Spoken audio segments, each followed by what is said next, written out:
Hai It's People, akhirnya kita bertemu lagi di Talk With Me, Talking with It's Me. Dan tentunya bersama aku, Syafira. Coba di sini angkat tangan siapa kalian yang masuk bobotoh Persib. Pasti sekarang lagi sedih. Mungkin ada yang kecewa juga karena kemarin Persib gagal masuk perempat final plus juga hanya berhenti di babak ACL 2. Waduh, dan karena ini seru banget temanya, mungkin kita gak akan bahas berdua lagi sama kamu People. Kita bakalan bertiga hari ini sama Bung Haryo. Bung, bagaimana kabarnya hari ini? Baik, Spira. Bung Haryo gimana? Bung termasuk bobotoh juga atau bukan? Kalau saya sih kayak suka, kalau Persib suka permainannya dari sisi bermain berapa musim ke belakang, solid lah. Ini tim solid, pergantian pemain yang beda-beda tapi tetap bisa tampil konsisten. Salah satu tim yang gue respect sih kalau nonton Persib. Lagi naik daun juga kan sebetulnya Persib kali ini ya Bung ya. Tapi menurut Bung sendiri ini kan lagi naik banget nih, lagi banyak diperbincangkan, dibanggakan oleh banyak orang mungkin Persib ini. Kira-kira apa faktor di ACL 2 kemarin itu kalah 0-3 dari Ratchaburi tuh Bung? Apa faktornya, apakah mental kah atau mungkin ada faktor teknis lainnya Bung menurut Bung Haryo sendiri? Lebih ke teknis sih sebetulnya. Oh, teknis. Kalau dari sisi teknis kan kalau bisa dibilang blunder ya bisa dibilang blunder karena materi pemain yang disusun di starting 11 oleh Boyan Hodak. Kalau dibilang tidak bisa menurunkan skuad terbaik, betul. Kita nggak punya Mark Locke, nggak bisa bermain di situ. Dan juga Etam, Beckham Putra juga nggak bisa bermain juga. Di leg 1. Itu cukup banyak faktor yang akhirnya bisa membuat Persib sampai kebobolan 3 gol. Nggak adanya Klok, itu yang paling utama. Ketika Ratchaburi itu tahu banget gimana caranya menghadapi Persib. Oh, udah tahu triknya. Menganalisis pertandingan itu kan penting banget ya. Dan Ratchaburi melakukan PR-nya dengan sangat baik. Jadi dia ngebaca Persib tuh kekuatannya di mana, defense-nya seperti apa, mana yang bisa kita terobos, dan mereka melihat memang situasi di transisi. Gol-golnya kan banyak datang lewat transisi, karena lini tengahnya tuh bolongnya gampang banget gitu. Nah, salah satunya memang karena kita tidak punya gelandang bertahan petarung itu. Mungkin itu yang faktor utamanya yang kenapa kita sampai bisa kebobolan 3-0. Tapi kalau misalkan gelandang petarung itu lengkap nih Bung dari Persib nih Bung, menurut Bung sendiri apakah ada faktor atau mungkin ada indikasi Persib bisa mengalahkan Ratchaburi? Kalau ngelihat di game-game di fase grup, di mana kita juga tampil lawan tim-tim kan yang lumayan juga kan, ada Selangor di situ, lalu Port juga kita ketemu juga, Bangkok juga ketemu. Ini tim-tim City Sailors juga itu kan di kancah regional mainnya bagus juga gitu. Jadi kalau melawan mereka di fase grup itu komposisi di mana kita bisa tampil pasti ada Mark Locke di situ. Sebagai gelandang yang bisa memutus serangan, gelandang yang bisa doing the dirty work lah ya istilahnya. Melakukan pekerjaan kotor buat tim, dia harus tackle, dia harus nutup serangan, dia harus cover wilayah pertahanan. Itu yang kemarin kita nggak punya ketika tampil di kandangnya Ratchaburi. Awalnya berpikirnya kan kalau nggak ada Mark Locke, siapa sih yang paling cocok bermain di posisi itu? Gue sempat berpikir Adam Alis, itu kan tipenya memang mirip. Mungkin dari sisi quality wise nggak seperti Mark Locke, tapi Adam Alis punya kemampuan defense yang hampir sama lah bagusnya kayak Mark Locke. Jadi seorang Tom Haye kan nggak akan bisa tampilnya begitu eksplosif kalau dia nggak punya tandem yang bagus di lini tengah. Di timnas lah contohnya, dia mau sama Jenner dia mau sama Justin Hubner dengan Nathan Choaon kan pasti kadang-kadang agak shaky gitu ya. Coverage area yang harus dilakukan oleh Tom Haye itu begitu besar gitu. Makanya ketika datang Joey Pelupesi, kayaknya puzzle-nya kan jadi lengkap tuh. Tom Haye jadi bisa mikirin ke depan. Nah, kemarin juga kasusnya seperti itu juga. Ketika dia nggak punya teman yang bisa mengcover area dia. Dipasanglah Eliano Reinders. Reinders memang versatile gitu ya. Bisa main di kiri, bisa main di kanan, belakang, depan. Tapi sebagai gelandang bertahan, dia nggak punya power. Dia nggak punya muscle yang cukup ya untuk bisa bertarung dengan pemain-pemain. Makanya kunci masalahnya ketika kita di Ratchaburi adalah kita nggak punya gelandang bertahan. Itu sih yang masalah terbesarnya sampai kebobolan 3 gol yang akhirnya sulit untuk kita comeback karena kita udah 0-3 gitu. Mental juga udah kalah duluan mungkin ya Bung ya. Mental juga. Berarti sampai sekarang di Persib belum ada yang mungkin skillnya sama seperti Mark Locke tadi ya Bung ya? Atau mungkin ada calon-calon yang mungkin masih butuh dilatih atau kayak gimana? Kalau yang paling mirip sih sebenarnya Adam Alis kalau dari sisi bermain gitu. Kalau untuk regional doang atau sorry, kalau untuk level domestik gitu, mau masang Reinders kayak di situ, Borginho kayak di situ, Masih oke tuh. William Barros masih oke lah Masih untuk oke. tampil di lini tengah gitu. Tapi begitu lawan tim yang punya kemampuan analyze game yang bagus, dalam halnya kemarin Ratchaburi, mereka tahu analisis Persib itu seperti apa dan mereka bisa eksploitasi kita. Nah, kita butuh pemain yang kualitasnya paling nggak tuh smart clock untuk bisa Setara ya. tampil bagus kayak gitu. Tapi kan tadi Bung bilang Ratchaburi pada akhirnya bisa membaca taktik dari bermainnya Persib. Ya. Apakah itu tandanya mungkin pelatih Persib itu harus merubah taktiknya atau gimana Bung? Karena mungkin ada beberapa pemain yang nggak main juga seperti Bangkok tadi. Sebetulnya kalau Boyan Hodak tuh cukup punya banyak strategi dan juga taktik gitu. Sebetulnya nggak firm dengan satu strategi doang. Kalau kita lihat Persib di musim lalu mengandalkan wings dengan sangat luar biasa karena masih ada David da Silva dan juga Ciro Alves gitu. Dia tampil dengan wings yang betul-betul eksplosif lah gitu. Di musim ini dia agak sedikit harus mengubah karena nggak punya lagi power dan juga speed yang dihadirkan oleh DDS sama Ciro Alves gitu. Tyrone juga dari tengah musim lalu tampil luar biasa gitu. Harus ada pemain-pemain yang menggantikan posisi mereka. Tipenya memang berbeda sehingga pendekatan permainannya pun berbeda.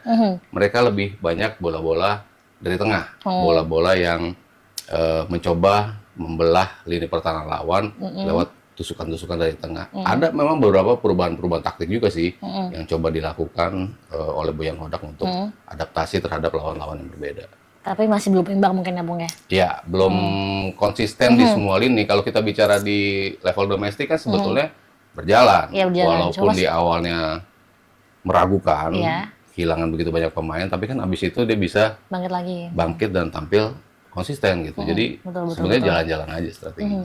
Berarti apakah ini tandanya kedalaman skuad dari Persib ini belum cukup kuat nih Bung untuk di level Asia Bung? Kalau kemarin sempat ngincer Joey kan sebenarnya sempat iya, isu juga kan, Joey Pelupesi mau diambil. Kalau Ivar Jenner kan rebutannya Persija sama Dewa United kan kemarin seperti itu. Tapi Persib kok butuh banget nih gelandang bertahan. Kayaknya terjawab kan Iya. begitu ada isu dengan Mark Klok cedera ataupun apa. Itu agak sedikit sulit tuh untuk mencari pemain yang kualitasnya sama. Dan kalau bisa ada rotasi, Mark Klok tampil di domestik, kalau Joey bisa tampil di level regional atau di Asia, itu kan mungkin ada yang pemain yang bisa menggantikan gitu. Iya. Cuman kalau nggak ada, agak sedikit sulit memang. Makanya kemarin sempat isu nongol Joey Pelupesi mau diambil, akhirnya terjawab kenapa gitu kan? Karena mereka memang butuh gelandang petarung di lini tengah. Oke, jadi bisa dibilang kedalaman skuadnya belum cukup kuat ya Bung ya untuk melawan Asia sebetulnya. Mungkin dari posisi itu doang sih, tapi kalau dari semuanya Yang lainnya sih sudah oke sebetulnya. sudah oke juga. Kita bukannya nggak punya peluang juga kan. Di Ratchaburi kita punya kok peluang. Putros ngasih umpan, disundul sama Barros juga, ditepis, kiper dari Ratchaburi bikin banyak juga, ada 4 saves kalau nggak salah gitu. Jadi sebenarnya kita bukannya tanpa peluang gitu, cuman how we defend emang buruk sih. Jadi harus diakui lini pertahanan yang kemarin agak sedikit bermasalah gitu. Tapi dari sisi kita mencoba untuk meng-create chance yang belum menghasilkan gol aja sih, tapi chance-chance itu ada sih dengan materi squad, kedalaman squad yang kita punya. Berarti mungkin pelajaran yang bisa diambil dari ACL 2 kemarin tuh defense-nya mungkin lebih diperkuat lagi untuk Persib ya Bung ya. Iya, defense, membaca karakter lawan Karakter juga lawan. gitu kan. Oke. Lawan tuh kan pasti mempelajari kita gitu. Nah, kita juga harusnya bisa tahu gitu kan. Mereka kuatnya di mana sih, apa yang bisa kita exploit sih, apa yang bisa membuat di menit-menit keberapa mereka fragile. Nah, itu kan yang harus kita manfaatin gitu. Nah, itu yang kayaknya kemarin nggak terbaca sepenuhnya tuh ketika kita mencoba menganalisis Ratchaburi. Oke, tapi kalau menurut Bung Haryo sendiri, apa kelebihan dari Ratchaburi kemarin yang pada akhirnya dia bisa 3-0 nih melawan Persib, Bung? Selain karena tadi Ratchaburi sudah berhasil membaca taktik Persib. Iya, membaca dan akhirnya menerapkan apa yang dilakukan Persib. Kalau Persib di Oh, musim jadi ini kan, ngikutin, iya, oke. karena defense to counter. Itu yang kemarin, ini kayak justru Persib melawan dirinya sendiri nih kalau di Liga. Persib mainnya kayak gitu, punya counter yang bagus. oke. Karena ada gelandang yang bisa memutus serangan dan akhirnya memberikan bola progression ke depan. Kalau mereka kan udah bermain bersama cukup lama, jadi tahu karakter masing-masing. ketika gue bergeser ke sini, siapa yang nanti akan ngirim bola, siapa yang akan nemenin dalam ngebentuk segitiga, yang tadi kiri, tadi kanan, itu yang kemarin kelihatan banget mereka udah well prepared banget tuh pas lawan kita. Jadi begitu ngebangun serangan, itu udah kelihatan banget. Ini udah ngebaca banget nih situasinya, lo akan masuk lewat sini, nanti akan ada si dia, itu udah kelihatan banget. Makanya ketika gol-gol itu lahir, ada yang orang nusuk, tapi ketika dia digerbutin, dia udah ada dari second line tuh siapa yang akan bisa ngambil apa namanya ya, ambil situasi ya. Begitu situasinya kelihatan dia ada kesempatan untuk bisa masuk, akhirnya dia masuk. Kelihatan banget mereka mempelajari kita seperti apa. Berarti bisa dibilang Mas Caburi juga melihat Persib bukan lawan yang mudah, makanya mungkin mereka juga mempelajari cara main taktik Persib sedalam itu ya Bung ya. Iya. Kalau bisa kita lihat ya. Tapi kalau dilihat dari jadwal Liga 1 yang padat nih Bung, itu bisa jadi faktor juga nggak sih Bung dengan performa Persib yang mungkin menurun? Makanya dia butuh pemain ya. Jadi kedalaman squad itu kan penting banget.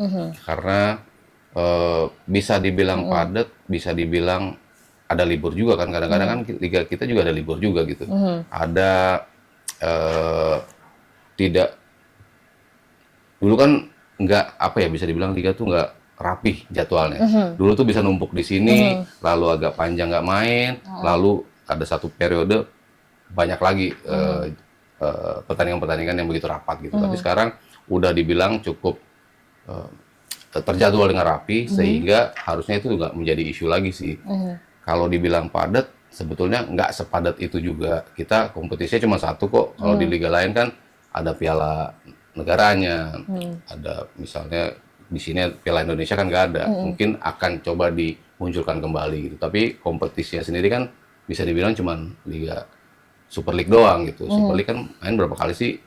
18 tim, berarti kan 34 kali kan mereka bermain. Jadi sebetulnya nggak sepadat itu juga kompetisinya. Jadi harusnya dengan squad yang seperti itu tuh bisa dimaksimalin sih. Bagaimana bisa mendapatkan hasil yang cukup seimbang di dua kompetisi yang dimainkan. Oke, berarti dengan padatnya jadwal di Liga 1 juga tidak cukup berpengaruh ya Bung ya untuk di ACL 2 kemarin. Nah, selain tadi Markok, mungkin ada pemain yang mungkin kita harapkan bisa membawa Persib lebih baik lagi, itu ada Kurzawa. Dia ini kan main di PNG juga mungkin, di Timnas Prancis juga gitu. Tapi setelah kemarin dia gagal membopong Persib untuk juara Bung, gimana Bung? Apakah Bung juga sebagai botok kecewa juga atau gimana Bung? Sebenarnya looking forward untuk dia, pengen tahu kan ini pemain pernah kita lihat berseragam PSG akan seperti apa sih ketika tampil di sini. Cuman kan harus diakuin udah cukup lama dia nggak main secara kompetitif juga. Mungkin itu yang butuh adjustment buat dia gitu. Ketika kita kemarin lihat Shane di Persija kan juga nggak langsung nyetel juga gitu kan. Beberapa pemain yang datang itu nggak melulu bisa menunjukkan sebuah level competitiveness yang dibutuhkan untuk tampil langsung ngegas gitu. Nah kemarin Kurzawa kayaknya baru pelan-pelan mencoba adaptasi itu. juga Adaptasi juga. Boyan Hodak juga memainkannya kan di menit-menit akhir dulu, tidak langsung dimainkan menjadi starter gitu. Jadi dia pengen lihat juga seperti apa sih dia bereaksi terhadap gaya bermain yang seperti ini, yang belum pernah dia lihat sebelumnya, dan dari level fitnessnya dia cukup nggak untuk bisa bermain seperti itu. Makanya dibaca juga kan sama Boyan Hodak. Tapi kalau ngelihat apa yang dia tunjukin dalam beberapa menit dia bermain, masih ada sih eksplosivitasnya, gaya gimana dia biasa melakukan screening dari sisi kiri, ataupun dia main di sisi kanan dia juga bisa gitu, dan umpan-umpan ke dalam kotak penaltinya masih oke-oke juga. Jadi membeli pemain yang bakal memberikan kontribusi juga sebetulnya kalau berarti menurut pandangan Bung Haryo ya. Iya. Kira-kira butuh berapa lama Bung adaptasinya untuk pada akhirnya dia bisa membuktikan kepada Persib? Harusnya sih biasanya sayangnya udah nggak lolos ya di ACL 2-nya gitu. Tapi kan mereka aiming untuk hat-trick gelar nih kan. Kayaknya kan nggak ada nih tim yang bisa 3 gelar berturut-turut. Ini yang coba di-aim oleh Persib gitu. Kalau misi dan visinya ke situ sekarang di akhir musim ini, ya kayaknya Kurzawa bakal menjadi salah satu pemain yang akan memberikan kontribusi ke arah itu. Kira-kira butuh berapa lama Bung adaptasinya untuk pada akhirnya dia bisa membuktikan kepada Persib? Harusnya sih biasanya sayangnya udah nggak lolos ya di ACL 2-nya gitu. Tapi kan mereka aiming untuk hat-trick gelar nih kan. Kayaknya kan nggak ada nih tim yang bisa 3 gelar berturut-turut. Ini yang coba di-aim oleh Persib gitu. Kalau misi dan visinya ke situ sekarang di akhir musim ini, ya kayaknya Kurzawa bakal menjadi salah satu pemain yang akan memberikan kontribusi ke arah itu. Tapi yang mungkin Bung Haryo sendiri lihat selama main di PNG waktu itu mungkin Kurzawa pada masanya, apakah termasuk pemain yang mungkin jadi andalan PNG atau gimana, Bung?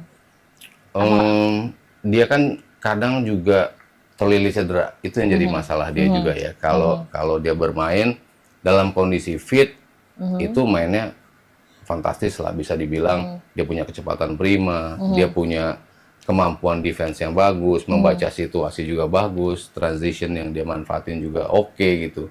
Banyak atribut positif ketika dia bermain bersama PSG. Cuman kadang-kadang memang cederanya agak lama juga untuk dia balik lagi, sehingga tidak dalam kondisi yang cukup panjang untuk memainkan sepak bola stabil, konsisten sepanjang musim. Mungkin yang itu yang menjadi isunya dari Kurzawa itu sendiri sih.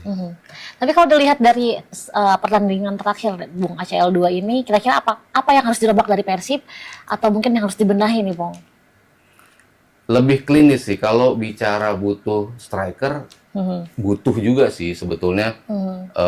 Beberapa fans Persib pun mengaku kurang puas juga dengan Andrew Yung, William Barros juga. Mereka punya kemampuan untuk meng-create chance, menempatkan posisi dalam posisi tembak, tapi tidak cukup klinikal untuk bisa mencetak gol. Itu yang menjadi isu utama dari barisan serang Persib. Itu yang kalau butuh pembenahan ya mungkin di posisi itu gitu. Kalau kita bicara defense line, cukup rapi lah. Barba, Mantrikardi, kadang Kakang juga bisa bermain di posisi itu. Ya ketambahan juga kan ada Kurzawa juga di posisi itu. Eliano pun bisa ngebantu di posisi kedua fullback. Defense wise, untuk progression bola ke depan, untuk bola-bola kita build up play oke gitu. Di lini tengah pun cukup banyak pemain yang punya kualitas bagus untuk bisa memberikan bantuan ke depan. Cuman kadang-kadang menyelesaikan masalahnya peluangnya itu yang menjadi masalah bagi Persib. Jadi kalau bisa bicara butuh tambahan striker, kayaknya fans masih membutuhkan, apalagi kalau komparasinya adalah Ciro Alves dan David da Silva gitu loh. Di musim lalu mereka mencetak begitu banyak gol, begitu klinis dalam menyelesaikan peluang, sehingga yang dibutuhkan Persib lebih ke kemampuan untuk menyelesaikan sebuah umpan menjadi gol. Itu yang belum optimal. Itu PR-nya berarti yang harus dibenahi ya, Bung ya, biar di next pertandingan mungkin lebih baik lagi. Kalau dari manajemennya, Bung, itu mungkin dari segi teknis di lapangannya, dari segi manajemen pasti gimana, Bung, sejauh ini, Bung? Kalau bicara manajemen, mungkin salah satu yang paling baik dan thinkingnya udah beyond liga domestik gitu.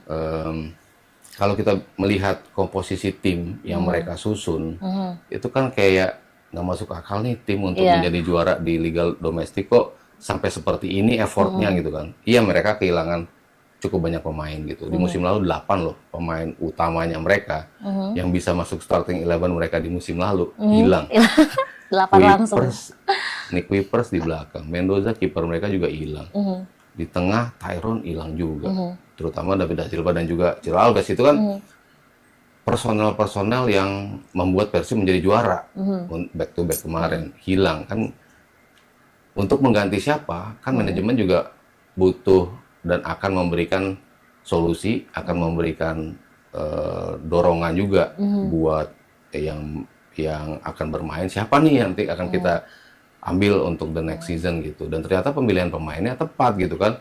Jadi manajemen mereka jelas manajemen yang sangat solid, tahu siapa yang harus menggantikan pemain-pemain yang kemarin hilang, dan harus tahu bahwa pemain-pemain ini harus cepat beradaptasi gitu. Dan ternyata cepat beradaptasi juga. Ya butuh 1, 2, 3 games di awal-awal lah untuk melihat, waduh Persib keteteran nih di musim barunya. Tapi kan ketika mereka udah tampil terus-terusan, udah tahu chemistry-nya masing-masing, akhirnya tahu kalau nggak punya manajemen yang solid, kayaknya nggak mungkin Persib bisa mendapatkan itu. Lalu visi kedepannya lagi, kayaknya kalau kita level domestik, oke lah kita aiming for repeat gitu ya, gelar ketiga berturut-turut. Tapi kita juga pengen berbicara di level Asia. Betul. Sebetulnya menjadi tim yang paling lengkap dari sisi komponen tim sih Persib untuk untuk bisa berjuang di Asia dengan pemain-pemain yang diambil itu. Kalau nggak punya manajemen yang solid, yang punya visi ke depan, kayaknya nggak mungkin juga Persib bisa mendapatkan itu.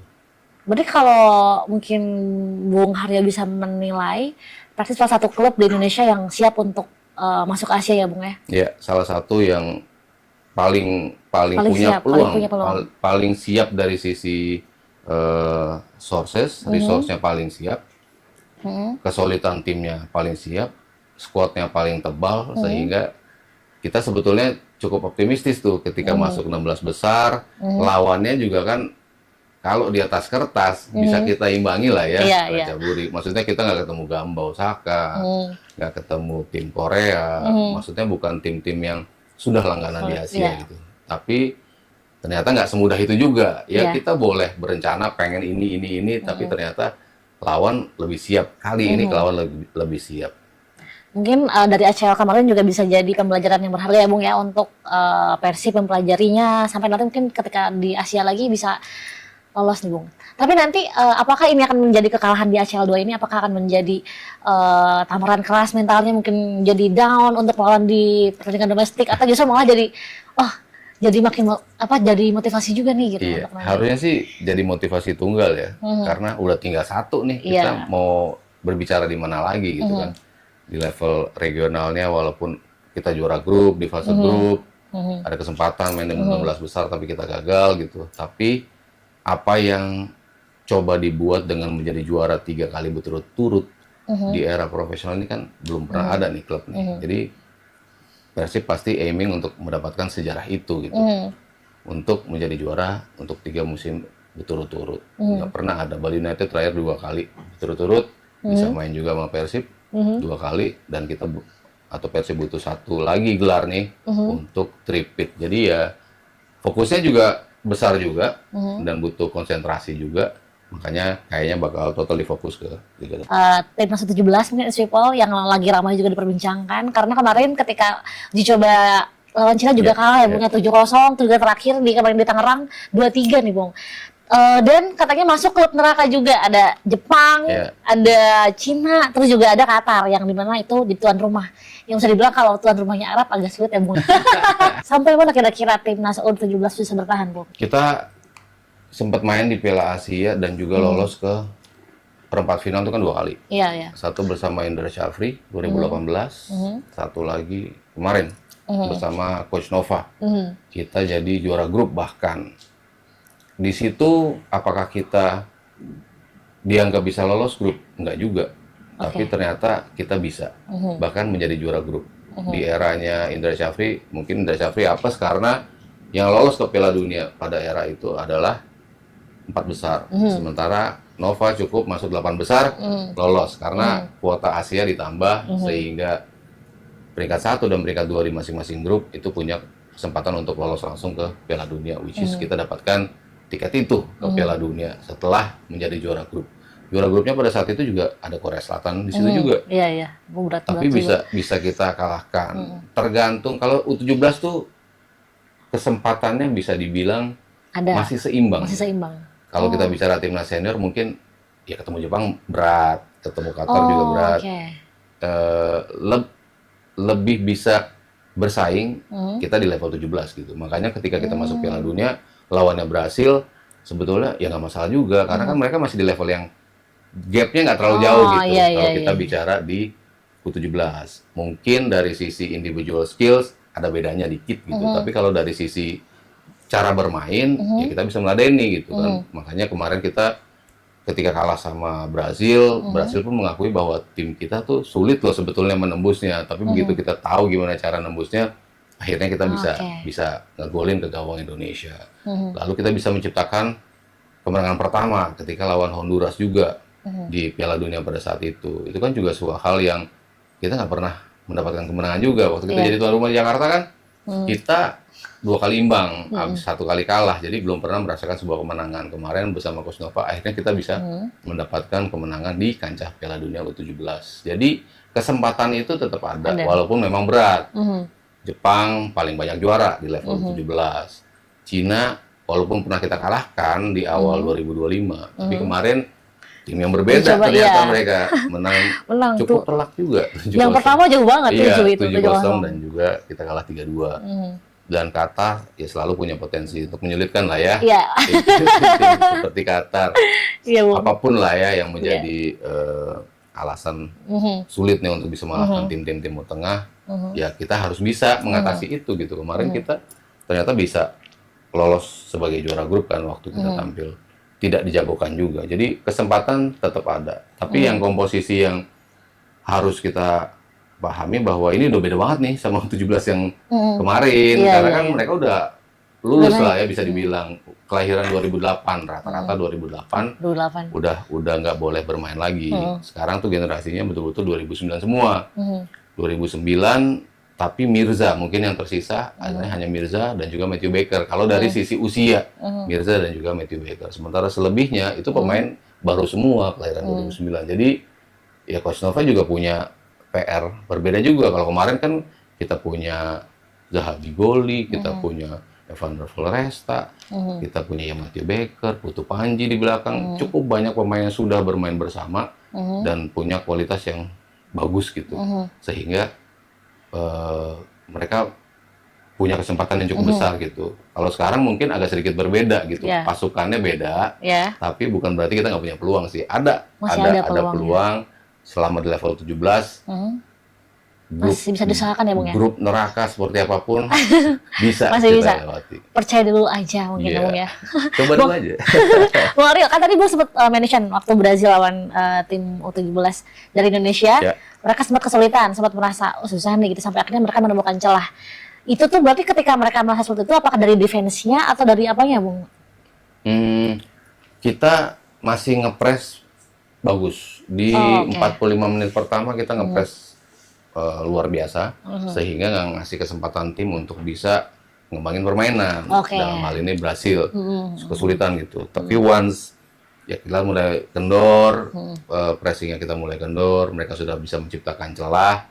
Ya akhirnya itulah yang membuat kita kebobolan gitu. Ya akhirnya kebobolan banyak juga gitu. Tapi butuh extra effort bagi tim besar yang berapa kali juara dunia untuk bisa membobol gawang kita gitu. Iya, Jadi iya, ya, iya, iya. Berarti itu sudah kalau kemajuan juga ya, Bung? kemajuan banget lah kalau kita bicara apa yang kita dapatkan di level Asia, lalu kita naik ke Piala Dunia, kita bisa compete gitu loh, melawan tim-tim yang secara kualitas sebetulnya jauh di atas kita. Gitu.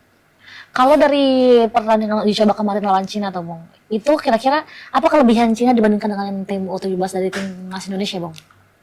Kalau kemarin sih mereka unggul semua sih ya, dari sisi postur unggul, Oke. badannya gede-gede, lalu kelihatan dari fisik mereka siap banget, kita betul-betul diteken, nggak dikasih kesempatan untuk megang bola dengan nyaman, ngembangin permainan tuh kita betul-betul dibuat sulit gitu Iya, iya. sama Setuju, China.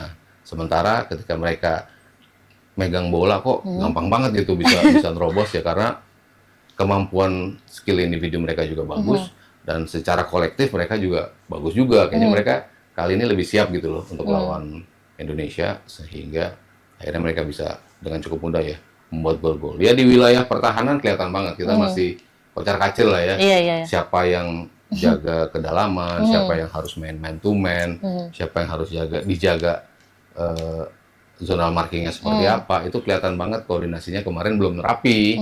Tapi ya menuju sebuah turnamen kan uji coba penting. Ya, betul. Kita juga waktu masuk ke Piala Asia dan akhirnya juara grup itu kan melewati uji coba juga. Ketika mau Piala Dunia kita melewati beberapa uji coba juga, ada menang, ada kalahnya juga, banyaknya juga ada kalahnya juga. Jadi gak apa-apa, mendingan kalah di uji coba. Tapi kita belajar dari situ apa sih yang harus kita benahi dan itu yang dibawa nanti di Piala Asia. Kira-kira kalau harus disebutkan nih, Bung, kelemahan kita kemarin apa, Bung, di timnas U17, Bung? The way kita defense sebetulnya ya, karena terlihat kurang koordinasi. Gimana kita harus tadi menyusun defense-nya seperti apa, ngebaca situasinya tuh kita butuh seperti apa sih menaruh defense-nya, apakah cukup dengan mid block, apakah kita harus low block, seperti apa tuh masih kelihatan banget, agak jauh-jauh gitu jarak pemainnya, masih belum memahami betul kita harus mengawalnya seperti apa. Apakah cukup dengan zonal marking, apakah kita butuh man to man marking, siapa nih yang harus dijaga Kalau pemain-pemain 17 kan biasanya ada yang outstanding tuh 1 orang, 2 orang dari sisi skill. Apakah butuh pengawalan khusus pemain-pemain seperti itu atau enggak? Itu yang kayaknya kemarin masih belum keraba. Jadi secara defense masih keteteran kita Oke, kemarin. dari Jadi defense. kalau butuh pembenahan paling besar ya di bagian Di defense. bagian defense-nya. Oke, itu catatan penting ya, Bung ya. Ya. Semoga mungkin nanti melawan mau grup neraka dia mau grup surga, semoga bisa nembus terus ya, Bung ya. Tapi di antara 3 tadi, Bung, Jepang, Cina dan juga Qatar. Kira-kira di antara ketiga tadi mana yang paling bisa untuk Indonesia lawan gitu? Harusnya kalau kita melihat komposisi squad, harusnya Qatar harus bisa kita kalahkan. Oke. Lalu Qatar. China, masuk 2 kali ketemu kalah, pertemuan ketiga kalah lagi sih. Harusnya udah ada something yang kita repair ya, untuk bisa Di repair. memberikan hasil yang berbeda, hasil yang Iya. lebih positif. 1 kemenangan, 1 skor imbang, boleh jadi cukup gitu, asalkan kebobolan lawan Jepangnya misalnya nggak gede-gede juga gitu. Ataupun justru kita kalau waktu lawan Korsel kan, kita juga dibombardir abis itu. Sepanjang 90 menit, kita betul-betul dihujani serangan, dihujani peluang, tembakan dari Korsel begitu banyak, tapi cukup 1 serangan balik kita gol. Di menit injury time, menit 90-an ya kan. Jadi siapa tahu kita bisa bermain seperti itu. Tight defense, manfaatin transition, itu kan yang menjadi kekuatan dari tim U17 kita ketika lawan tim-tim besar. Itu juga bisa kita ambil komparasi seperti itu. Lawan tim besar, lo nggak apa-apa dihujangi serangan, tapi asal lo punya kemampuan untuk ngebaca kapan lo harus melakukan counter attack dan manfaatin setiap counter attack-nya itu. Jadi kalau bicara peluang, kalau kita bicara di atas kertas, mungkin Qatar yang seharusnya bisa kita kalahkan. China juga nggak seberat kalau lawan Jepang gitu ya. Jepang udah kebukti level juniornya emang di atas kita, jauh lah. Kalau China tuh masih nggak terlalu jauh gitu jaraknya, mau individual skill-nya ataupun itu. Tapi form of the day-nya seperti apa. Kalau kita tampil buruk kayak kemarin, ya bisa kebobolan juga gitu. Tapi kalau kita cukup solid dalam defense, kesempatan itu ada sih.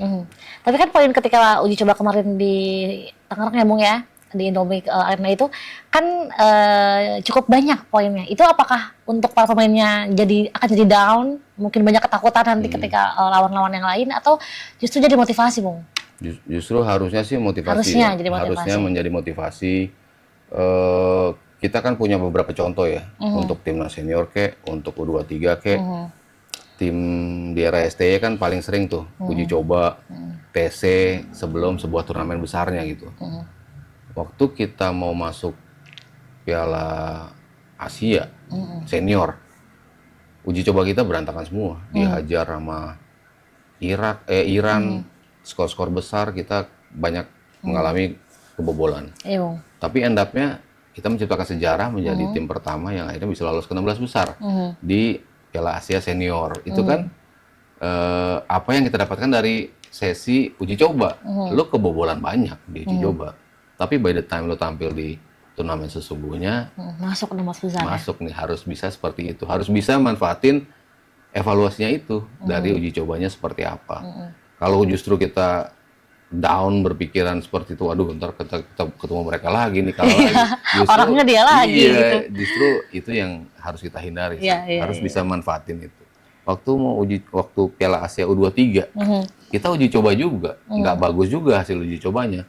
Tapi ketika turun di turnamennya, kita sampai semifinal di Piala Asia U23. Jadi kan apa yang bisa lo dapatkan dari uji coba itu, lo analisis kelemahan dan kekuatan lo seperti apa, kelemahannya lo benahi, kekuatannya makin pertajam gitu untuk dimanfaatkan itu menjadi sebuah senjata di pertandingan sesungguhnya. Nah ini yang harus dimanfaatin bukan Coach Nova lagi ya, Coach Kurniawan sekarang yang akan tampil di U17. Tapi nanti Coach Kurniawan menurut Bung Hari sendiri, apakah akan bisa Bung membawa tim 17 menjadi lolos fase grup lah dulu gitu? Kalau bicara Coach Kurniawan, dia kan juga punya pengalaman yang cukup ya. Kita terutama di level youth-nya, ketika megang Komo U17, megang Komo U18, mau dibilang asisten pelatih mau dibilang apa, tapi at least he's been there dan tahu gimana caranya memegang sepak bola level segitu.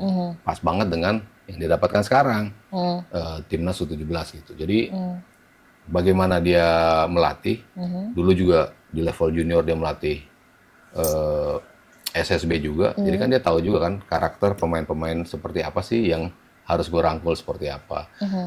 Para pemain melihat dia pasti look up to juga kan, untuk wow, mantan legend Indonesia nih, jadi pelatih gue, jadi pelatih gue sekarang, siap bos kan, dia pasti begitu kan. Bos. Para pemain Udah kan hormat gitu. duluan ya. Iya, jadi sisi positifnya tuh banyak gitu, dengan penunjukan Kurniawan dari level CV-nya dia punya, dari level non teknisnya sebagai legend striker. Kalau gue pribadi bilang tuh salah satu striker terbaik Indonesia gitu.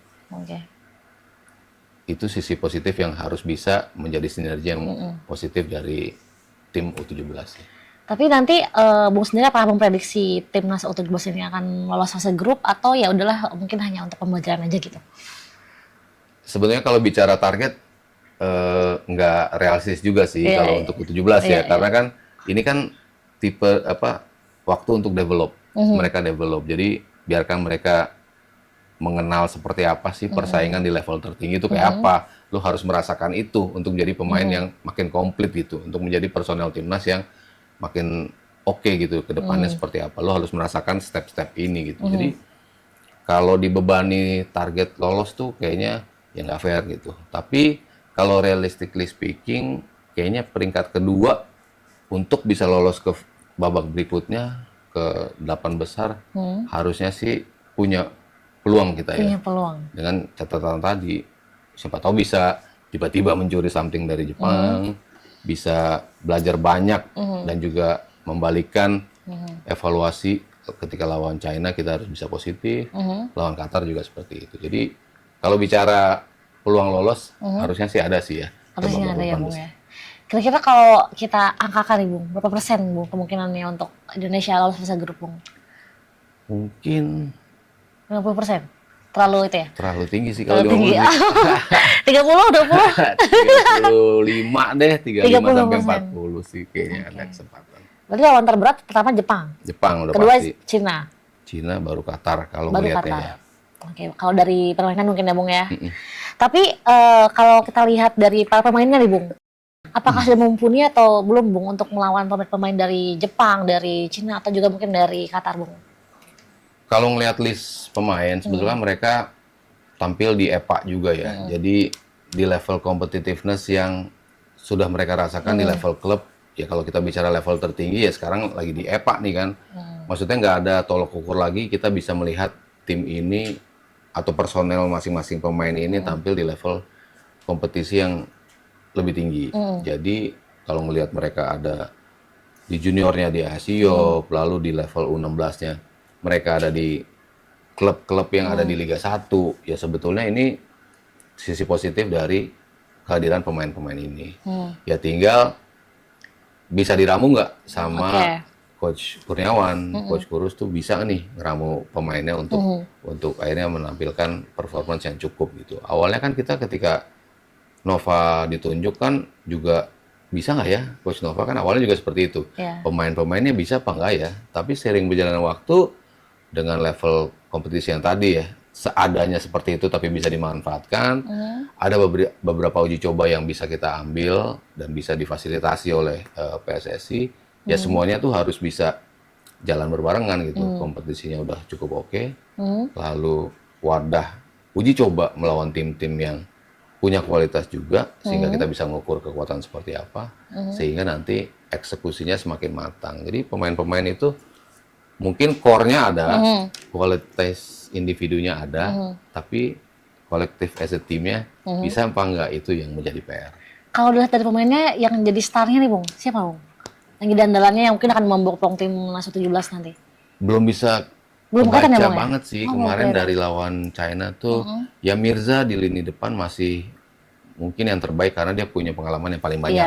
Sempat ikut di era sebelumnya dan sekarang masih ikut gitu. Kalau bilang yang paling punya potensi ya kayak Evander Valderrasta lah ya, cukup lama di level ini karena berkualitas banget sehingga merasakan dua kompetisi beriringan itu kan kelihatan kayak paling menonjol nih Evandra Floresta. Nah mungkin Mirza akan menjadi Evandra Floresta di generasi sekarang nih, di generasi 2009 ini gitu. Jadi belum kebaca banget nih siapa yang bagus banget.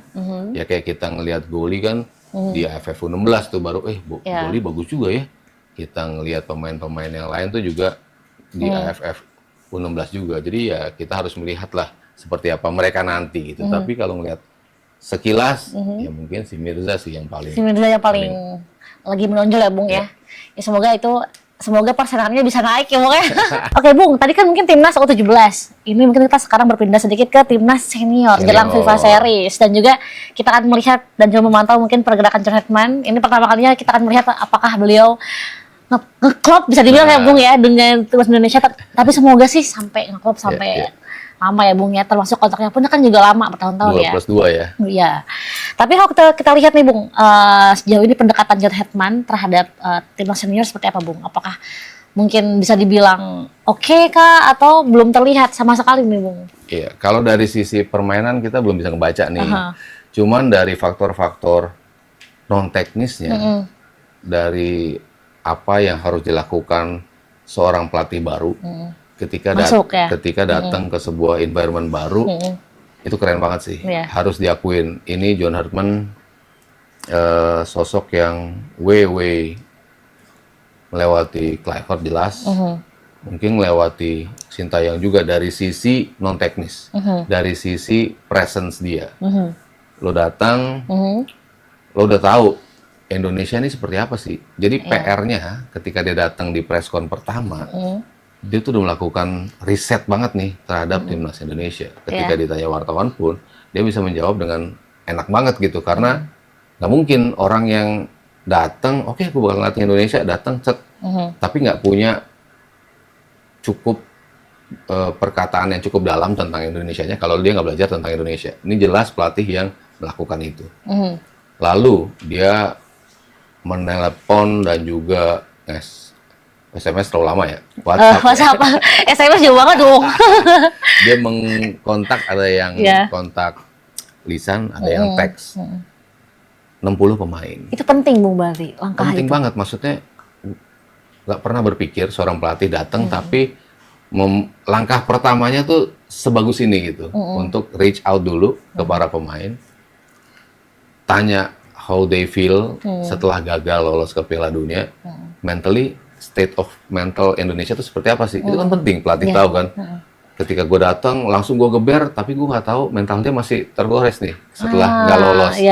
Dia bisa membaca itu, dia bisa, gue harus benahi dulu nih Indonesia dari sisi mental. Tim yang punya ambisi begitu besar dan hampir lolos ke Piala Dunia akhirnya gagal, kan pasti ada sakit hati yang bisa nggak mereka keluar dari sakit hati itu. Untuk stepnya Herdman bagus banget, dia langsung reach out ke mereka, pengen tahu, nanya, gimana sih kemarin, kira-kira apa sih yang membuat kita nggak lolos, kurangnya di mana, tolong kasih tahu gua. Itu kan something yang something yang start yang bagus banget lah untuk memulai sebuah journey gitu. Tapi kan step keduanya nanti seperti apa kan, pertandingannya nanti akan dimainkan seperti apa, itu yang masih kita tunggu. Tapi dari dia datang preskon, one of the best coach menurut gue pribadi sih, dia kemarin Herdman sebagai awalan. Awalnya bagus, tapi kan nggak tahu nanti pas game plan-nya seperti apa, pergantian pemainnya pas game seperti apa, Bung. menganalisis lawannya seperti apa, itu kan masih harus kita lihat di FIFA Series nanti. Gitu.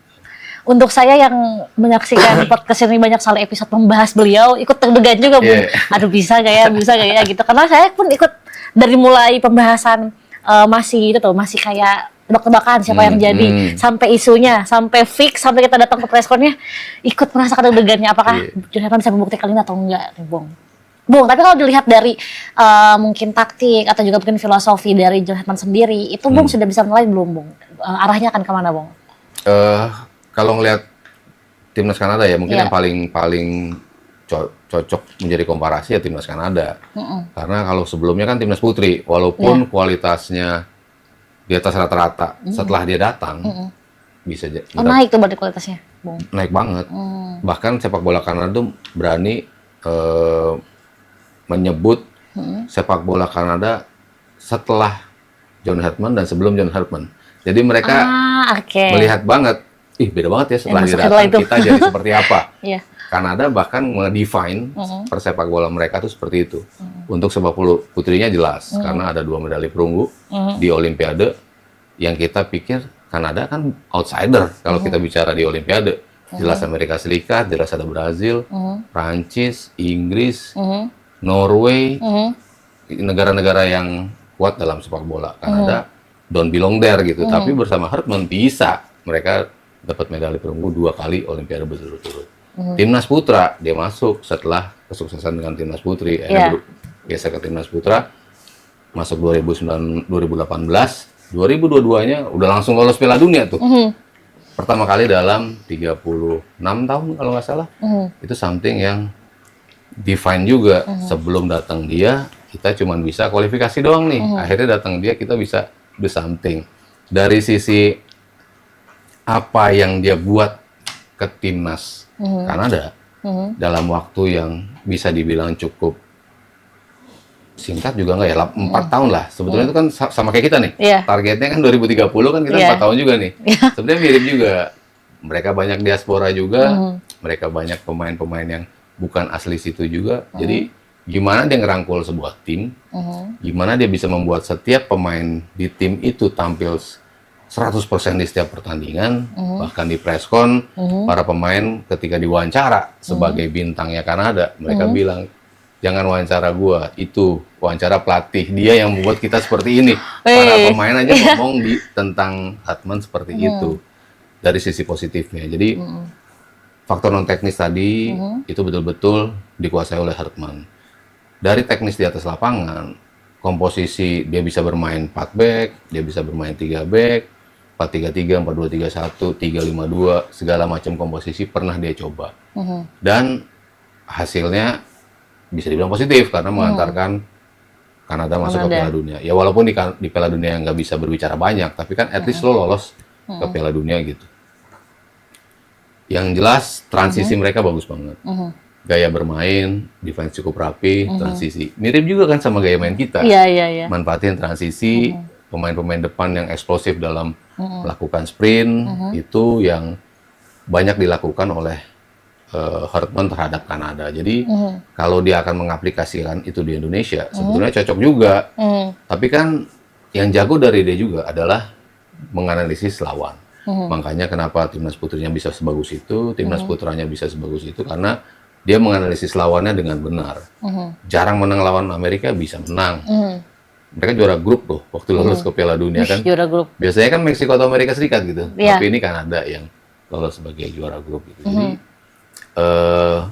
something yang kita positif banget melihatnya, dan kita harapkan apa yang kita bayangkan positif ini akan terjadi di atas lapangan. Iya.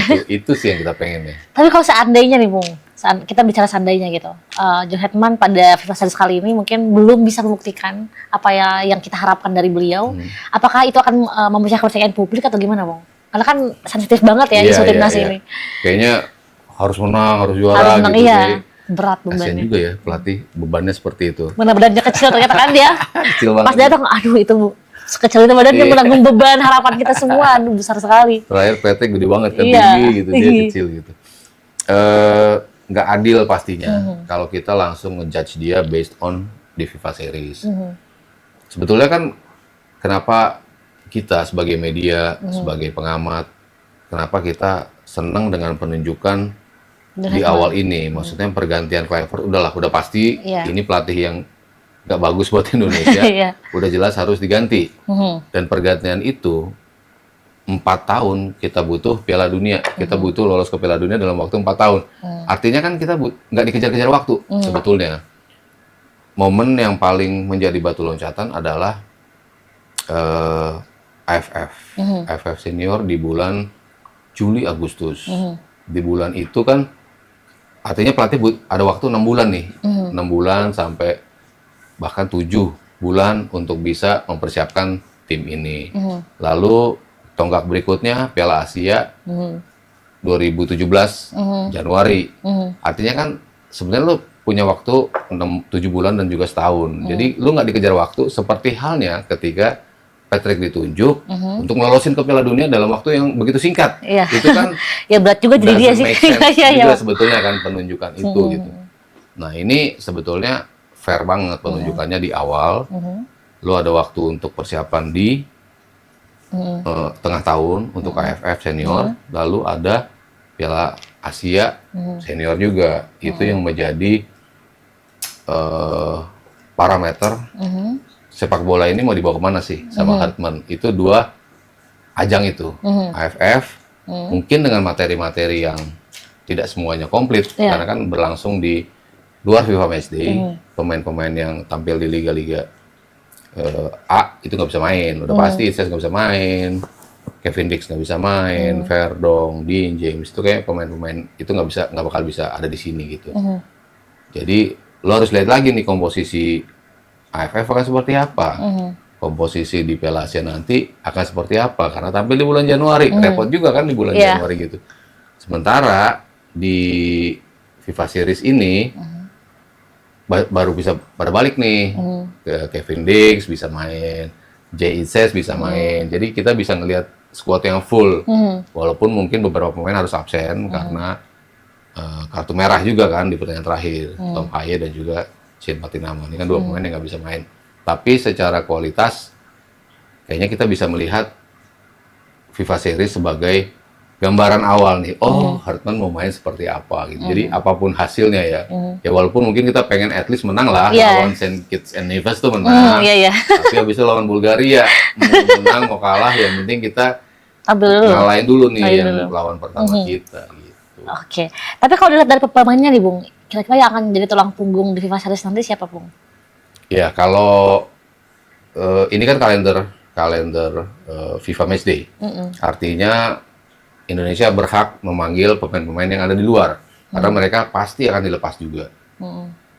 Terjadi di Maret, terjadi di Juni, dan juga September, Oktober, November. Itu kan FIFA Matchday, kalender FIFA kan seperti itu. Jadi di Maret ini pemain-pemain terbaik kita pasti kalau dipanggil harus datang. Klub harus melepas mereka gitu.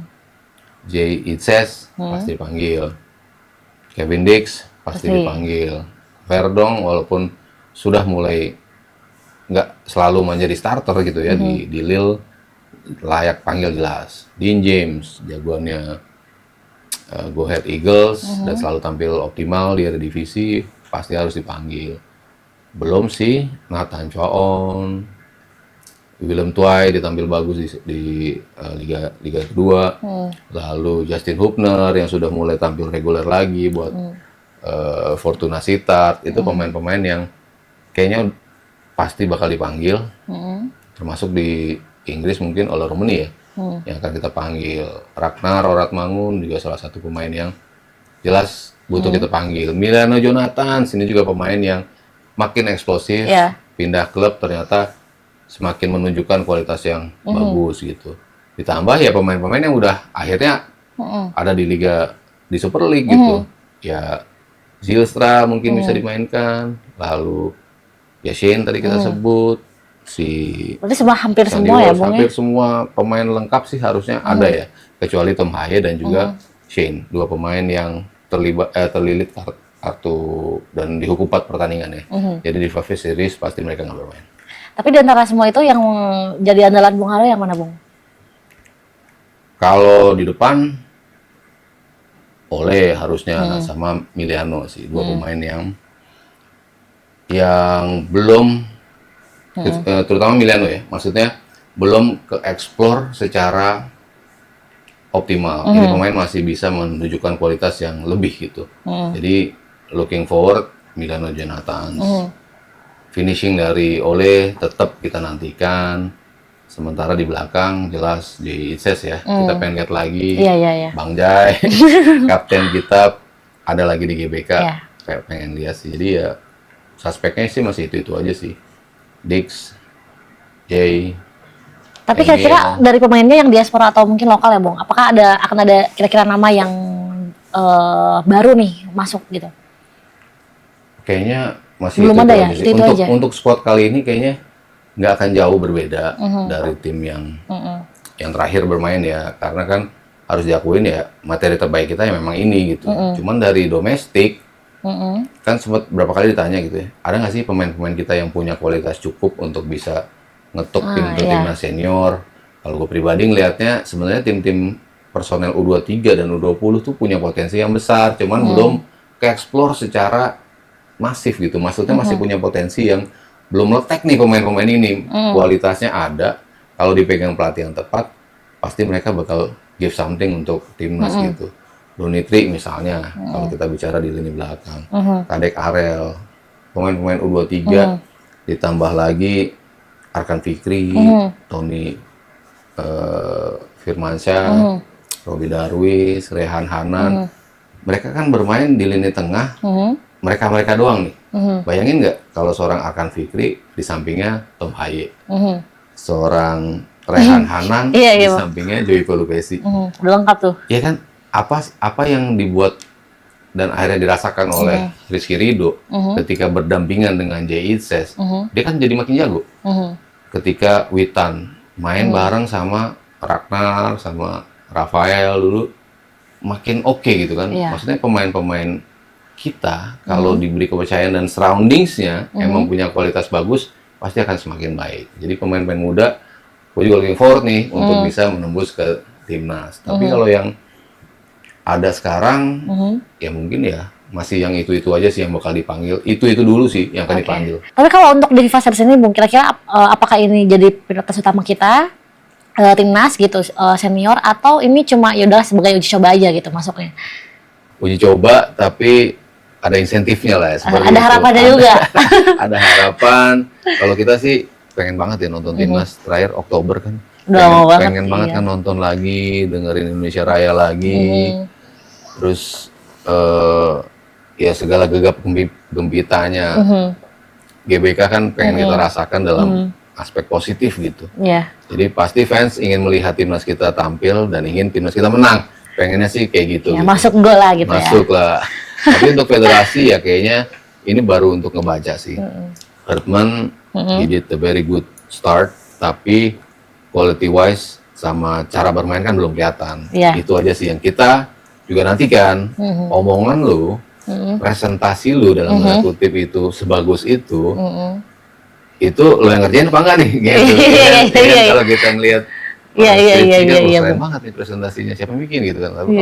Kalau dia yang bikin, pasti kan kelihatan langsung ya, di lapangannya akan kelihatan gitu. Oke.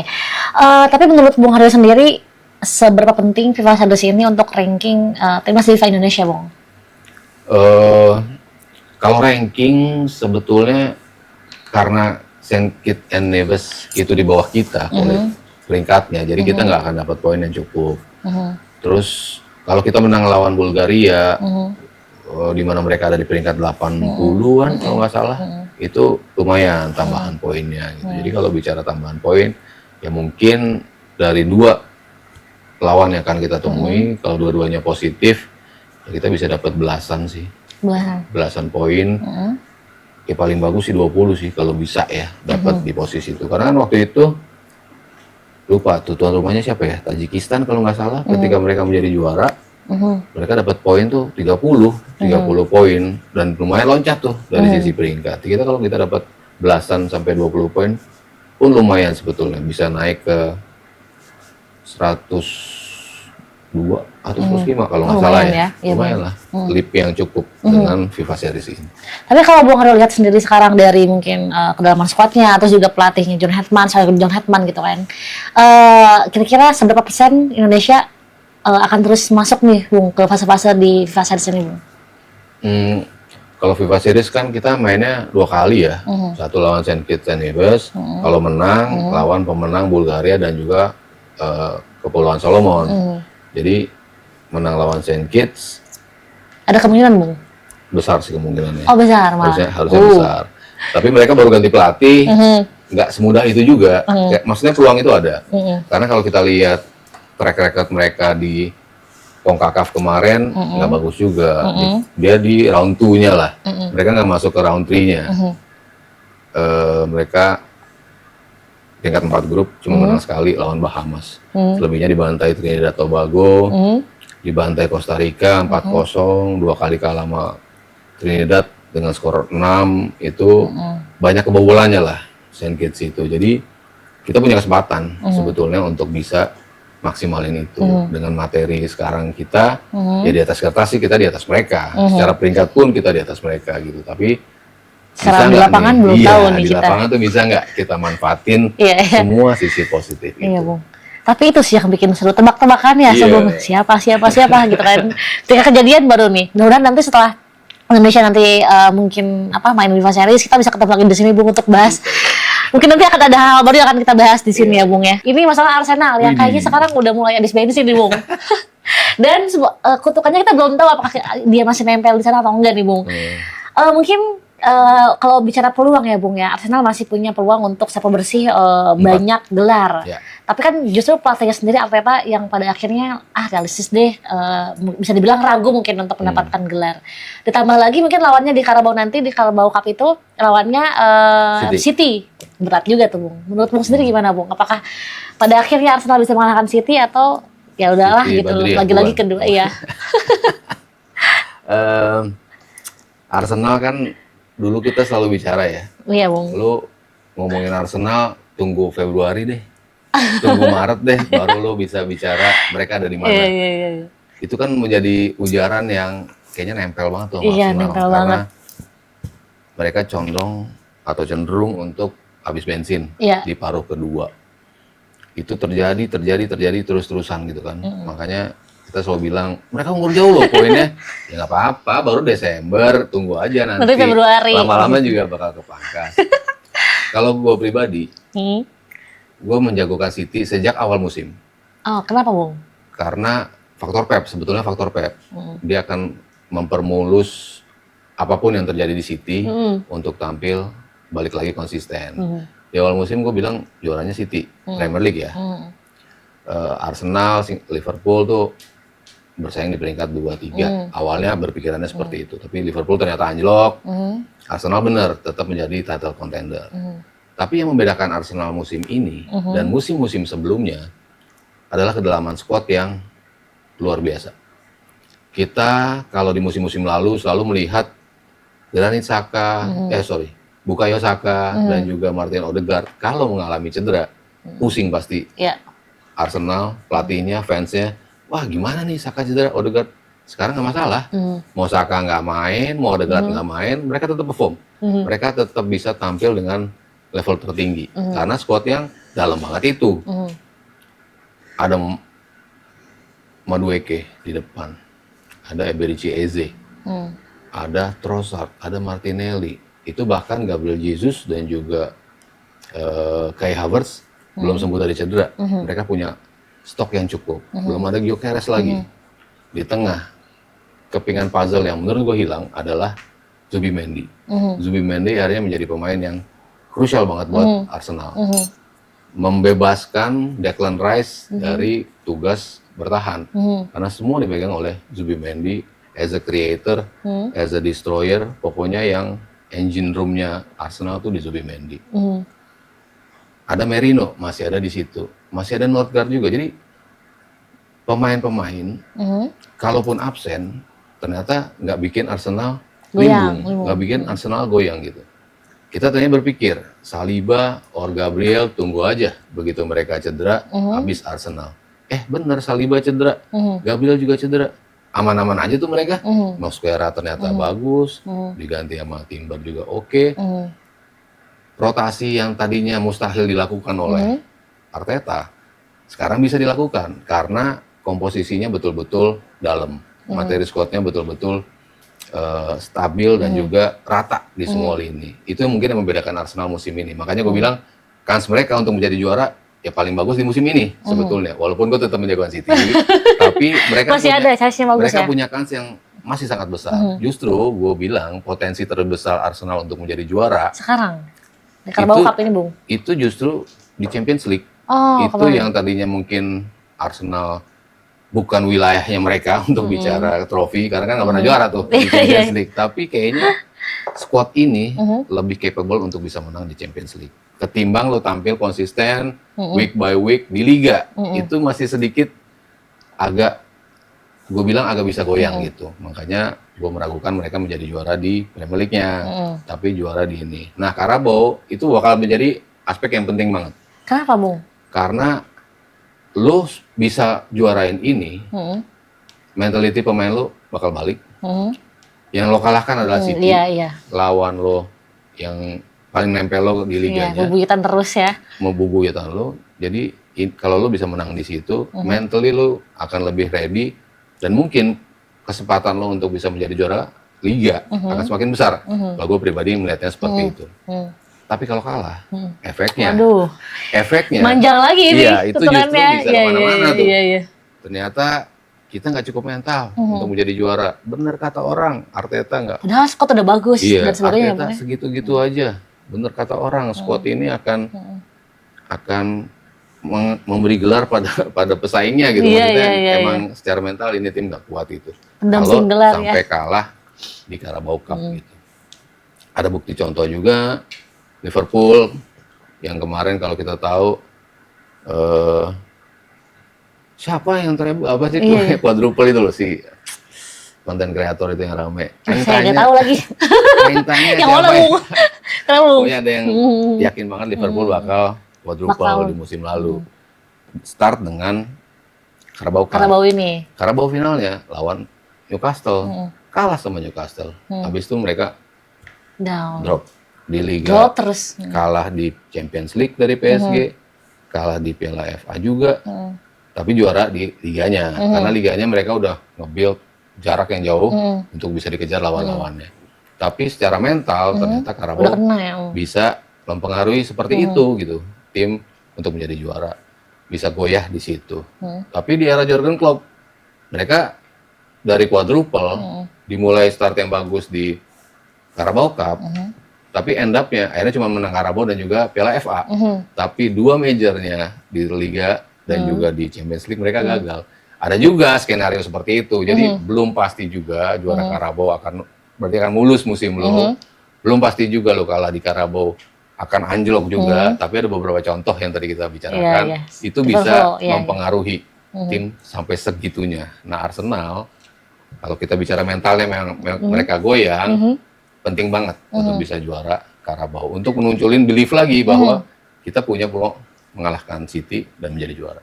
Tapi Bung, apa ya yang bikin saya penasaran itu adalah dari pelatihnya justru, dari Arteta ini. Mungkin dari squad tadi Bung bilang ketika beberapa ada pemain yang mungkin tumbang, itu tidak mempengaruhi dari squadnya sendiri, masih tetap tampil oke. Terus juga dari poin pun juga memimpin terus karena Arsenal ini. Apa yang membuat Arteta ini pada akhirnya tetap ragu nih Bung? Padahal udah oke, tapi kenapa ragu gitu? Apakah mungkin bisa dari para pemainnya atau gimana Bung? Kalau gue pribadi tuh nggak pernah menyalahkan Arteta ya. Tetap melihat ini pelatih yang bagus. Kalau gue define Arsenal, Arsenal before Arteta sama Arsenal after Arteta gitu. Sebelum Arteta datang, ya maksudnya transisi abis ini ya, abis Wenger gitu. Ya Wenger terakhir juga dapat apa sih? Nggak dapat apa-apa juga. 2003-2004 terakhir juara kan? Iya. Setelah dia mundur, ganti Emery lah, ganti itu kan bisa dibilang masa-masa yang nggak stabil bagi Arsenal gitu. Nah, Arteta memberikan kestabilan itu sebetulnya. Peringkat kedua loh, 3 tahun berturut-turut emang gampang. Nggak gampang kan? Nggak gampang juga sebenarnya. Tapi greget aja pengen nonton. Tapi jadi fans pasti greget gitu. Apalagi pernah mimpin. Mimpin yang begitu panjang, tapi akhirnya nggak sampai di garis finishnya gitu kan. Emang ada something yang mengganjal gitu. Artetanya sendiri pasti memberikan semua faktor itu untuk mereka berada dalam posisi yang cukup konsisten. Gue pribadi melihat Arteta sudah jauh lebih dewasa dibandingkan musim-musim sebelumnya. Di awal-awal dewasanya adalah ketika lo unggul, lo nggak melulu ngejar gol lagi, gue harus menang 6-0. Dia bukan lagi tipe pelatih yang seperti itu.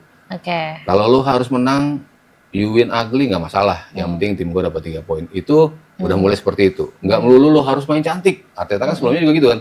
Main bagus nggak menang. Main bagus nggak menang. Itu kan sering banget Arsenal identik dengan seperti itu. Tapi sekarang udah mulai ada kombinasi. Karena gue lihat kedewasaan itu di Arteta. Dia mulai melihat kita butuh ngegas nggak ya di game ini. Tapi kalau gue ngegas, si ini di 70% nih, bakal cedera nih, turun ke 60, ke 50. Dia tuh udah boleh bisa membaca situasi pemainnya, sehingga rotasinya semakin enak, in-game manajemennya pergantian pemainnya seperti enak. Tapi kalau kebobolan di menit-menit akhir kan, ya bukan salah dia juga dong, maksudnya kayak kemarin terakhir, di pertandingan terakhir dia sampai kebobolannya Calafiori on goal gitu kan, nggak mungkin juga karena instruksi Arteta atau pengawalan yang salah. Ada faktor-faktor yang akhirnya membuat lo akhirnya harus kalah gitu, tapi bukan karena Artetanya. Sekarang kan mereka masih di 5 poin jarak dari City. Kalau City-nya menang, jaraknya tinggal 2 poin. Tapi kalau jarak 2 poin bertahan sampai akhir musim kan mereka juara juga. Artinya not seburuk itu. Arteta tetap bisa memberikan Arsenal hal yang diimpikan oleh fansnya gitu. Tinggal ya lo believe aja sama Arteta, dia bakal deliver itu. Oke. Ya kita sebagai penonton yang mungkin dibilang fans juga, kalau ngelihat ya kayak gampang-gampang aja, salah nih. Untuk pelatih apalagi yang main kan, gak segampang itu gitu kan. Enak-enak jujur ya Bung ya. Oke Bung, tapi kalau dilihat dari mungkin City dan juga Arsenal, di antara dua ini ketika nanti final Carabao Cup ini yang akan unggul, yang akan memimpin siapa Bung? Kalau saya sih ngeliatnya City Arsenal tetap. sih. Oh Arsenal malah. Arsenal. Oh ada apa dengan City Bung? Nggak apa-apa sih. Kayaknya bukan apa namanya? Bukan target, bukan prioritas. Bukan menjadi prioritas bagi Arteta. Oh Arteta.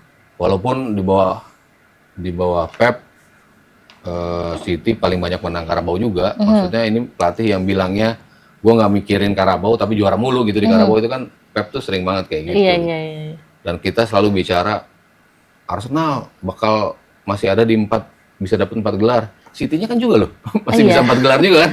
Masih ada Carabao bisa, Liga masih mungkin, Champion sama FA juga mereka masih ada gitu. Jadi kok kita cuma bilang Arsenal yang punya kesempatan 4 gelar, padahal City juga masih bisa aja mereka tetap ngotot untuk bisa mendapatkan gelar gitu. Tapi ya kalau ngelihat situasi terkini based on squad, sih kayaknya ngeliatnya Arsenal. Oke. Tapi kalau bisa kita bilang evaluasi dari pertandingan sebelumnya nih Bung, apa kunci Arsenal untuk bisa mengalahkan City Bung? Udah semakin padu, fungsi dari Gyökeres sudah mulai tahu mau seperti apa. Dia bukan goal getter ternyata, walaupun golnya terbanyak di Arsenal, tapi bukan seorang Thierry Henry gitu. Tapi pemain yang justru terlibat dalam setiap sistemnya Arsenal. Ngebuka ruang, ngasih kesempatan buat lini tengah untuk mencetak gol, ngelonggarin lini pertahanan, itu fungsi dia ketika didatengin oleh Arteta gitu. Ya mungkin pengennya nyetak gol banyak gitu, tapi end up-nya justru fungsi dia lebih pada team player untuk ngebukain ruang. Itu semakin kelihatan, semakin padu. Lalu pergantian pemain yang bisa nambah intensitas, Trossard, Martinelli, selalu tepat juga tuh pilihan Arteta. Gue kali ini lebih baik yang start Martinelli, nanti Trossard masuk jadi pemain yang bisa merubah situasi untuk menangin timnya. Sebaliknya pun seperti itu, Trossard main dulu, kayaknya nggak jalan, Martinelli ngubah di sisi kiri seperti itu. Di sisi kanan, lo boleh rotate Madueke dengan Saka. Di tengah, lo bisa nambahin Eze untuk dapetin something. Jadi banyak pemain-pemain yang bisa memberikan kontribusi yang cukup untuk bisa memenangi pertandingan lawan City. Oke, Bung Haryo, ini pertanyaan terakhir mungkin dari aku tambahan aja. Seberapa yakin Bung Haryo Arsenal bisa mematahkan kutukannya Bung? Di Liga ya? Di Liga? Di Liga. Kalau ya gue karena prediksinya di awal City sih, jadi masih stand dengan prediksinya tetap City. Walaupun mung kansnya Arsenal tetap besar gitu, tetap nggak di 50 juga. Gue selalu bilang Arsenal tuh masih di 30-40% lah untuk menjadi juara Premier League gitu. Kalau bicara kutukannya Premier League, kayaknya musim ini belum. Belum. Tapi dia bakal dapat trofi at least 2. At least 2. Mungkin FA dan Carabao doang, mungkin Carabao dan Champion, pokoknya 2. Tapi bukan Liga. Oke, nanti kalau misalkan kutukannya berhasil dimusnahkan nih Bung, kita ketemu lagi di sini Bung. Iya. Oke Bung Haryo, thank you banget sudah hadir di Talk With Me. Sama-sama. Tadi kita udah bahas banyak banget, dari mulai Persib, Timnas U17, Timnas Senior. Senior, sampai Arsenal, semua dibahas. Harusnya kita tadi tiap segmen ganti baju Iya. harusnya Bung. Tapi karena kita Indonesia jadi kita pakai Timnas aja bajunya. Ini udah Kak. tutup dulu deh. Ditutup dulu. Oke, thank you banget. It's people, jangan lupa like, comment, and subscribe. See you di next video. Bye-bye!